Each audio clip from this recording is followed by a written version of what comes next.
Sir, morning. Hindi, wala alam. Ligtis po natin ulit, sir. Ayan. Negative po yan. Wala pong leak sa trabaho. So, kaya binaba po namin dahil walang kalaman-laman ang system. Yan po yung pressure niya. 350 PSI. So, napakataas na yung pressure na yan. Ganun pa man. Sa kabila naman. Ayan.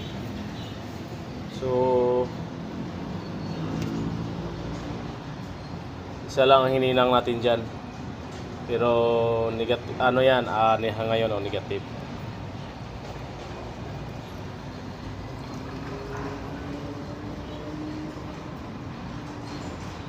Negative po dyan, sir.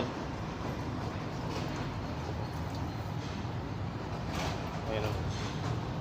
At tayo makita ang kumukulo. Okay.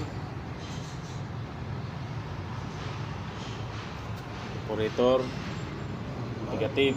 Condenser negative. Ang last suspect natin, sir, is piping. So, pinakahuli natin yung option. Mahirap mag ano nun. Balatan natin yung lahat. Malaking trabaho. Okay.